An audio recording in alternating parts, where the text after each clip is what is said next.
Magandang araw po and mega love shoutout sa lahat po ng ating mga manonood sa ang sulok man kayo ng mundo.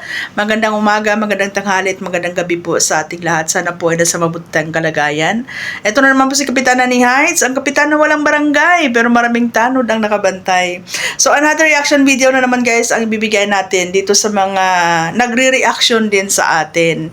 No? So bago ang lahat, bibigyan ko ng reaction yung kinontent ni Ate Edna sa akin. No? And shout out doon sa lahat ng mga reactors diyan sa Kalingap na nag-content about doon sa ako ay isang magnanakaw ng content. No? Kawawa naman kayo, no? Kasi ginagawa niyong bobo yung sarili niyo dito sa social media. Ginagawa niyong bobo yung mga viewers niyo. Alam ko naman mga matatalino kayo eh. Pero hindi ko alam, for the sake of loyalty, kailangan nyo maging bobo, para paniwalain yung sarili nyo. Na alam nyo mismo sa sarili ninyo na hindi pagnanakaw ang pagre-reaction. Especially sa part ko na hindi naman ako gumagamit ng mga videos nyo, hindi naman ako gumagamit ng mga pictures nyo. Okay? At alam nyo yan at ginagawa nyo rin yan, yung pagko-content ng hindi sa Kalingap. Ang pagko-content ng mga content din ng iba. No? At alam sa sarili nyo na kung kino-consider niyo ang pagre-reaction ay isang magnanakaw or pagnanakaw, admit nyo sa sarili nyo, magnanakaw din kayo. Shout out dyan. Sino bang nag-reaction? Si July Ponil? Si Marilyn Chang? Si Sangkay? Wawa naman kayo. Ginagawa nyo bobo yung sarili nyo sa social media at ginagawa nyo rin bobo yung mga viewers ninyo. Which is gawain nyo din naman. Kung nagko-content din naman kayo sa ibang mga content, di ba? Okay, problema nyo na yan kung gusto nyo mapakabobo dito sa Sokmed. But anyways, no, sabi ni Ate Edna, iniwan ko daw ang pagiging kapitan ko at wala daw akong pusong charity. Yun pa yung pagkakaintindi mo, Ate Edna? Yes, naging kapitan po ako. No? Naging Pioneer SK chairman po ako for 5 years. Naging barangay kagawad po ako for 5 years. Naging daycare worker po ako for almost 8 years. At naging kapitan po ako. Iniwan ko ang pagiging kapitan ko kasi gusto kong bigyan ng magandang kinabukasan yung mga anak ko. And I am so proud na na-achieve ko yon kasi lahat ng anak ko ngayon nakapagtapos na at may mga trabaho na. And sabi mo wala akong pusong charity. Being a barangay captain, isa po akong elected official. At wala po sa oath ko na ako po ay magcha-charity. Nasa politika po ang linya ko at bonus na lang kung ako po ay makakatulong. Ngayon, Ate Edna, ikaw, di ba iniwan mo din yung profession mo? Yes, pwede mo sabihin na iniwan mo yung profession mo para tulungan ang asawa mo at ang community na mag-charity. Pero do you think iiwanan mo ang isang profession mo na may malaking sahod para lang mag-charity na wala kang magigain? I don't think so. I don't think so. Kagaya din ni Kalinga Prab na anak nyo. Do you think iiwanan niya ang trabaho niya, ang profession niya para mag-charity kung wala siyang mapapala? Common sense. Okay? Ngayon, sinabihan mo wala akong pusong charity. Diba ang totoong charity is begins at home? So ngayon kung iniwan ko man ang pagiging kapitan ko dahil gusto kong unahin ang pamilya ko, ang anak ko at ang nanay ko na mabigyan ko ng pang-maintenance every month, na hindi kailangan sponsoran ng kanino dyan. Okay? Ang totoong pagtulong at charity begins at home. Hindi yung unahin mo yung ibang tao para lang sa papuri, para masabihan na ikaw ay mabait, matulungin, generous, philanthropist, good Samaritan. Sorry, hindi tayo magkapareho ng mindset. Okay? Ate Edna, i-practice mo, yung mga pinipreach mo. Huwag mo kong daanin sa Bible. Ano sabi mo? Mag-content ka ng sarili mo para makaakyat ka sa langit? Oh, really? May sinabi ba sa Bible na kailangan gumawa ka ng sarili mong content para makaakyat ka sa langit? Diba?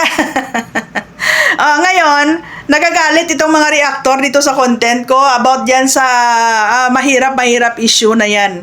No, tinutuligsa ako ng mga reactor dahil sa sinabi kong mahirap issue na yan. FYI, hindi ko po gawa-gawa yan. Kung naalala nyo, content mo yan, Ate Edna, no nagkwento ka dati sa buhay ninyo at kung saan nagsimula si Kuya Bal. Kinuwento din yan ni Kalinga Prab sa content niya na dati naghirap din kayo sa buhay. Pero ang ginagawa ng mga reactor for content, sobrang exaggerated kung mag-content sila as if naman sinabi kong isang kahig, isang tuka. Wala akong ganong sinabi. At dyan sa mga video ko na nireaksyonan ninyo, anong sinabi ko dyan? Hindi naman kayo mayaman dati. Which is totoo naman yan, galing mismo sa bunganga ni Ate Edna at ni Kalinga Prab. Okay? Wala pa akong sinabi dyan na galing kayo sa isang kahig, isang tuka. Masyado lang talaga kayo exaggerated. Bakit? Defensive. At saka alam ninyo, no, yung tinutuligsa ninyo about sa pagtulong, wala po akong sinabi na bawal ang tumulong. Hindi ko po minamasama ang pagtulong ni Kalinga Prab or ng Kalingap. Tested and proven dahil pinagtanggol ko yan dati. Walang masamang tumulong, walang limitasyon ang pagtulong. Open po yan sa lahat. Lahat tayo pwedeng maging good Samaritan. Pero, ang pagtulong, ang pamamaraan ng pagtulong, may boundaries po yan, may limit po yan. Okay? Hindi porket nakakatulong ka, ay exempted ka sa paglabag sa batas. Hindi porket nakakatulong ka, pwede mo nang gawin lahat kahit na binibend mo na ang law. Okay? Hindi porket nakakatulong ka, wala nang pakialam ang batas sa'yo. Remember, ignorance of the law excuses no one. Yes, sabihin natin maganda yung intention ninyo, yung pagtulong. Pero, kailangan nyo pa rin sumunod sa batas at dyan po tayo pumapasok. Hindi po natin pinapatigil ang pagtulong ninyo or hindi po natin minamasama ang pagtulong nyo, kundi yung pamamaraan ngayon. Diyan sa mga nagko-content, kagabi napanood ko si Teo Makata. Sila ni Ballpoint Man. Bakit daw minamasama ko ang pagtulong? Legit may permit. Okay, fine. Alam ko yan kasi ina-acknowledge ko naman yung permit na yan ng Security and Exchange Commission. Na kung tutuusin, kayo ang kumuha ng permit para makatulong kayo. Hindi kayo inutusan ng gobyerno na tumulong Kayo yung voluntary na kumuha ng permit para tumulong. Ngayon, alam nyo ba, Teo Makata, Ballpoint Man at sa lahat na nagko-content kung ano ang nakasaad sa permit, tutulong sa mga matatanda, senior citizen at PWD. Ngayon, may involved na minor, may involved na love team. Kung tutuusin, hindi yan nakakasama sa permit. Puro kayo legal. Alam nyo ba yung mga pinagsasabi ninyo? Speaking of legalities, yun po ang nakalagay sa permit. So, lumalampas po kayo sa boundary at sa limit ng permit ninyo, especially ma-involve po ng minor. Doon po tayo nagre-reaction, doon po tayo nagbibigay ng constructive criticism. Hindi ko po pinipigilan ang pagtulong. And ulitin ko, hindi po masama ang tumulong, pero ang pamamaraan ng pagtulong, doon po tayo nagre-reaction. Naintindihan nyo ba yon? Nagmamagaling-magalingan kayo dyan pagdating sa legalities pero parang hindi nyo naiintindihan. Okay? Ngayon, kagabi, may nag-send sa akin na isa sa tanod ko. Nag-live si Teo Makata.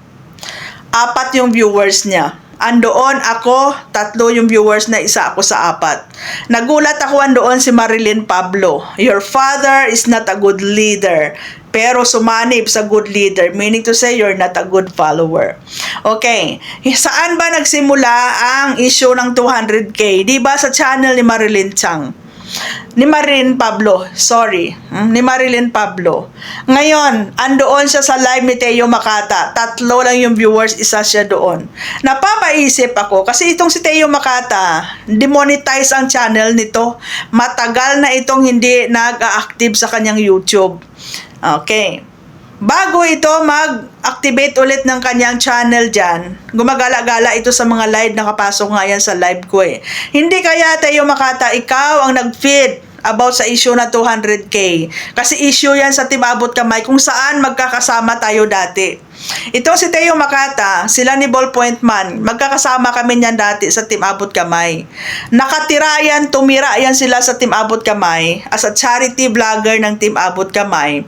Na ang ending, imbes na tumulong sa Team Abot Kamay, napunta sa kanila yung mga sponsors at sila na yung naging beneficiary. Anyway, choice naman ng mga sponsor yan kasi pera naman nila yun. Okay? So, yung issue na yan, alam nila yan. At alam naman nila, walang katotohanan yan. Okay? So, ngayon, Teo Makata, hindi kaya ikaw? Kasi bakit? Nung nag-live ka doon si Marilyn Pablo, 3 lang yung viewers mo. Ngayon, sa challenge ko kayo, patunayan nyo yung mga pinagsasabi ninyo. Okay? Di ba, Marilyn Pablo? Your father is not a good leader. Feeling attorney. Feeling alam ang batas. Ngayon, hindi mo ba alam? Hindi mo ba alam na bakit kami nagre-reaction dyan? Kasi nga, lumalampas sa limit at boundaries ng Security and Exchange Commission yung permit nila. Kaya natin napupuna. Pero wala kami sinabing tumigil kayo sa pagcha-charity, tumigil kayo sa pagtulong, at hindi natin minamasama ang pagtulong. Okay? Kaya nga sabi ko sa inyo, pinaglalaban pa namin dati yung mga pagtulong na yan nung wala pa yung love team kasi nakafocus tayo sa pagtulong. Okay? O ngayon, diyan sa mga vlogger ng Kalingap, come on guys, we are social media influencers. Speaking of influencer, ano ba gusto ninyong iparating sa mga viewers nyo? Yung kasinungalingan, yung kabobohan, na alam nyo naman mismo sa sarili ninyo kung ano yung tama, pero pinipilit ninyong iparating sa mga viewers ninyo yung mali. Magnanakaw ng content, ginagawa nyo rin yan being a content creator and being a reactor. Alam nyo mismo sa sarili ninyo na wala akong nilabag sa community guidelines sa YouTube. Especially, hindi ako re-uploader ng video ninyo. Hindi ako nagnanakaw ng video ninyo. Marami nga dyan nagnanakaw ng aking video. Ginagawa nilang reels. Ako ba may nakita kayong kinukuha ko yung video ng Kalingap at ginagawa akong reels? Or any reactor dyan sa Kalingap at ginagawa akong reels at pinagkikitaan? Shame on you. No, shame on you. Matatalino kayo pero ginagawa ninyong bobo yung sarili nyo. For what? Just to show your loyalty sa Kalingap kahit na mali. Alam nyo kung totoong mahal nyo ang Kalingap, di ba? I-promote ninyo ng maayos. Iparating nyo sa mga tao kung ano yung mga magagandang achievement at accomplishment ng Kalingap. Especially, promote nyo yung charity works ng Kalingap. Hindi yung puro issue at puro kasinungalingan. Kayo lang din naman ang sumisira ng community ninyo. Do you think? Kaming mga antay, meron pa kaming mapupuna dyan kung mga tama naman yung ginagawa ninyo. Masyado lang talaga kayong defensive. Hindi nyo matanggap yung kamalian nyo. Nobody's perfect. Lahat tayo nagkakamali. Importante marunong tayong tumanggap ng pagkakamali natin and maging lesson learned yun sa atin. Hindi yung mali na nga ipaglalaban nyo pa yung mali. Hindi pwedeng itama ang mali ng isa pang pagkakamali. At hindi porket nakakatulong kayo ay exempted kayo sa paglabag sa batas. Hindi porket nakakatulong kayo, feeling entitled kayo na kahit alam nyo ng mali, sige go lang. Dahil gusto ninyo puro papuri, ayaw ninyo ng criticism. Walang ganon. Okay? Magpakatotoo tayo dito. Masyado kayong exaggerated, masyado kayong nasasaktan. Oy, Marilyn Pablo, your father is not a good leader, so why are you there? Ikaw naman, Marilyn Chang,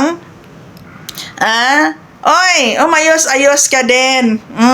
'Di ba? At least Marilyn Chang, 'di ba? Malakas ang impact ko sa channel mo, malaki ang views mo sa akin. Kung ibang mga reactionan mo, hindi ganyang kalaki ang views mo. Pero alam mo, Marilyn Chang, kahit maganda putol-putol yung ugat mo, kakasigaw at mura sa akin yan, ang masasabi ko lang sa'yo, I love you, drunking master. Hindi ko ibababa ang level ko sa inyo. Kahit mababa ang tingin ninyo sa pagkatao ko, I'm sorry. Hindi ko ibababa ang level nyo. Kagaya sa iyo, Sangkay. Balahura ka dyan sa channel mo. That defines who you are, not me. Sa lahat ng mga nagmumura dyan, sa lahat ng mga nagsasalita ng hindi maganda dyan, that defines on yourself, hindi ako. Okay? Magaling na kayo na reactor niyan pag nakapagmura kayo.